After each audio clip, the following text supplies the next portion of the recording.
Salam,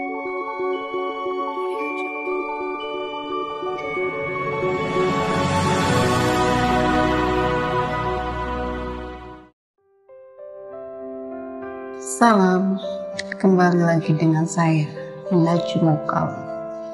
Cinta dan rindu berbaur menjadi satu untuk sebuah ketaatan. Wallahu a'lam. Ketika Allah adalah segalanya di dalam hidup. Kembali saya membahas tentang ayat-ayat Allah, yaitu tentang surat Al-Baqarah ayat kedua. Kitab Al-Quran ini nyatanya tidak ada keraguan padanya, petunjuk untuk orang-orang yang bertakwa. Wallahu a'lam. Ketika dalam ayat kedua ini dibahas tentang Al-Quran, sebelum kita jauh memasuki ayat demi ayat yang ada di dalam Al-Quran dan membahas tentang ayat demi ayat yang ada di dalam Al-Quran, sudahkah kita yakin ketika Al-Quran itu adalah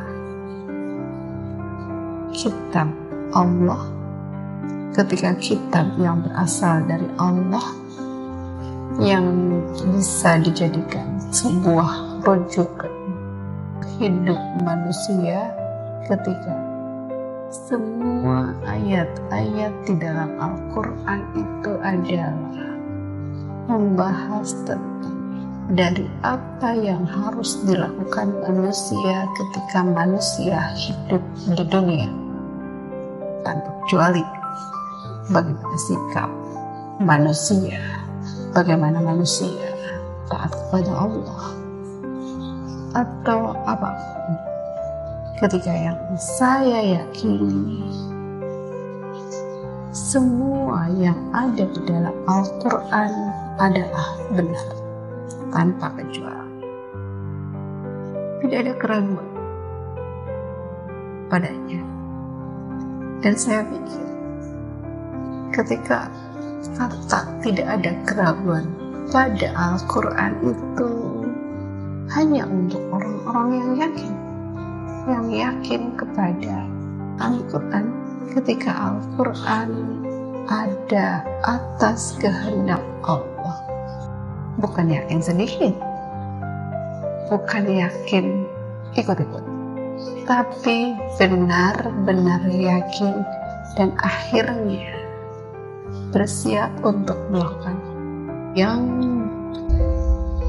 berapa ayat yang ada di dalam Al-Quran, berapa surat yang ada di dalam Al-Quran, bagaimana manusia bisa melakukan itu, lebih ke satu demi satu hukum yang ada di dalam Al-Quran. Ketika sekarang dari apa yang harus dilakukan manusia itu adalah tidak lagi melakukan Al-Quran, tidak lagi meragukan tentang kebenarannya, yakin ketika Al-Quran adalah sebuah petunjuk untuk bagaimana caranya ketika manusia hidup di dunia, ketika orientasi hidup manusia itu hanyalah Allah saja. La haula wa quwwata illa billah. La haula wa quwwata illa billah.